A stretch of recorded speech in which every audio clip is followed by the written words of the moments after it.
ilapag nga ninyo yung mga ginagamit ninyong pang sound or sound dito na pambahay. Kasi napakarami talaga nagme-message sa atin. Ano ba talaga ang pambahay? Actually, ang mga pambahay po na tinatawag, kung ako tatanungin ninyo kung ang mga pambahay na amplifier, yan po yung mga integrated na tinatawag natin. Halimbawa, Concert 502, 602, 802, yung mga ganitong amplifier, mga pambahay yan, tapos may audio mixer ka lang, meron ka lang dalawang speaker na mga D12, pag sinabing pambahay, mga ganun po yun. No, kaya lang, yung iba, sabi nila ang pambahay ko, puro power amplifier, kasi kanya-kanya po tayo talaga ng declaration sa sarili natin. No? Hindi tayo pare-pareho eh. Halimbawa, nakontento ako dito sa amplifier na yan ng ating, ano ba tawag dito, yung ating Bluetooth amplifier or amplifier natin na ginagamit ko na pwede dito yung mga D12, D15 ng Castle ng 9,800 watts yung mga PMPO. No, yung mga nakikita niyo ba yung mga usually ginagamit na maliliit na naka-box parang gano'n, no? Yung iba pa nga nakahang naka-stand pa 'yon. Oh, di ba no? So, pambahay. Kaya nga sabi ko, i-comment ninyo or i-comment ninyo sa post o sa comment section yung mga ginagamit yung pambahay. Kasi dun sa mga nauna kong pinost, abay kinument nila, eto lang ang pambahay ko. Abay pagtingin ko, 6 na subwoofer, D18. 6 na subwoofer. Ang kung tawagin nila ay laruan. No, yung iba kasi tinatawag na laruan or toys nila. Yun ang gusto nilang tawag Okay lang yun. Yun ang pambahay nila, yun ang tingin nila no. Yung ibang mga basher na nakikita ko sa nagpo-post sa atin sa nagko-comment Nako, dito sa amin sa lugar namin, yung amplifier mo, pang ano lang namin yan. Pang bahay lang namin yan or mga pang CR lang namin yan. Siyempre, dun sa lugar na yun, marami talaga mga amplifier. Lalaki mga pambattle talaga. Kaya lang, yun ang kagustuhan nila, yun ang pambahay nila. No? Merong mga pambahay, yung sinetap ko dyan malapit dito sa amin, sinetap ko, no? Dalawang subwoofer na D18, tapos nakadalawang two-way, three-way pala. Naka three-way siya na speaker, dalawa rin.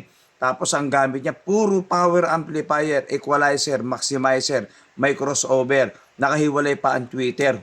Pero pambahay lang niya yon.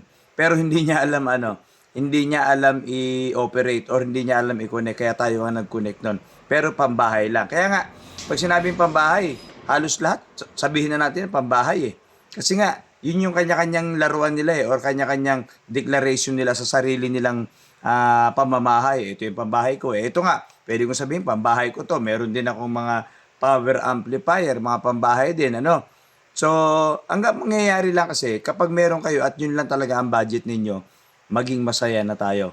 At may nagtatanong dito, Johnny Luha, yung Bluetooth speaker ko ba, pwede pa bang palakasin? Pwede pa bang i-enhance yan? Pwede nyo pang i-enhance yan, pero hindi na talaga lalakas yan kasi lakas ng mga naririnig yung mga branded na mga amplifier or yung mga audio mixer or yung mga tinatawag natin na party box. Kung ano talaga yung wattage niyan at kaya nga may mga tinatawag tayong max or maximum na volume or maximum ng lakas. Hanggang doon lang talaga siya. No, wala na tayong magagawa ron unless na mag-upgrade ka. Paano mag-upgrade ka? Abay, mentras na mas mahal ang binibili mo. Abay, talaga naman pang malakasan yan, May mga sound setup din akong mga tinuturo dito sa atin sa mga tutorial ko. Iba't ibang sound setup. Dahil ang setup po, napakarami talaga yan. Sobra po ang dami, Depende sa gamit. Meron akong ipopost dito later, sa mga susunod nating video. Yung mga subwoofer niya, abay talagang nakadamit pa, Talagang nakadamit, may mga gulong. Tapos tinutulak-tulak nila, mga naka-tour case.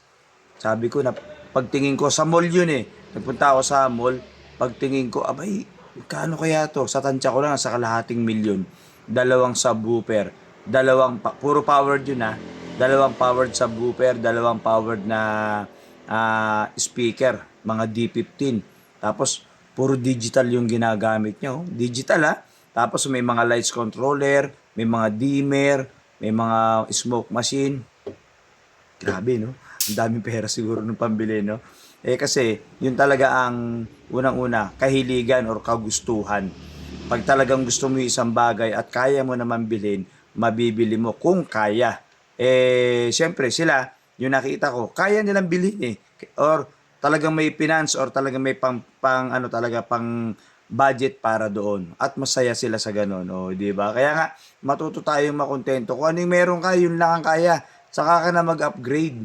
Huwag mong pilitin ang sarili mo kung talagang hindi mo kaya. Pwede namang mag-ipon eh. No, pag-iipunan na lang natin. Someday, at pag nakaya mong bumili, may maalala mo na lang na dati ganito yung gamit ko, no? Tapos pero masaya na ako noon. Yung iba nagiging vintage, no? Naalala niyo pa ba yung mga Walkman, VCD, DVD, CD, no? Kontento na tayo noon kahit ang mga tunog ay nanggagaling lang sa TV, no? Dahil nung araw wala ang mamahal talaga ng mga audio mixer nung araw, di ba? Mga original, no? Eh, yun nga, may Betamax lang tayo noong araw. Talagang masaya na tayo. Pero ngayon, talagang naglabasan ng mga Bluetooth, mga party box, no? Halos yung mga videoke player, eh, natatabunan na or nangongonte na. Dahil kanya-kanya na tayo, may mga anliliit lang ng party box, pero talaga naman ang lalakas tumunog, no? Mentras na branded yan. Or mas mamahalin. Abay, talagang bibigyan ka ng quality niyan, ano? Abangan ninyo yung mga tutorial natin na ano, ano. So, ito yung ating, ito yung lalagyan ko kasi ng link to. Meron kayong mabibili sa mga social media nito at maglalagay din ako ng link bagong-bago to. Actually, tinesting ko na to eh. Kinargahan ko po ito ng D15 na two-way. Tapos audio mixer, ang lakas. Ito yung ginamit ko. Oh. Abangan ninyo, gagawin ko ulit ito ng tutorial at paparinig ko sa inyo ulit. Ipopost natin sa mga social medias ko, no?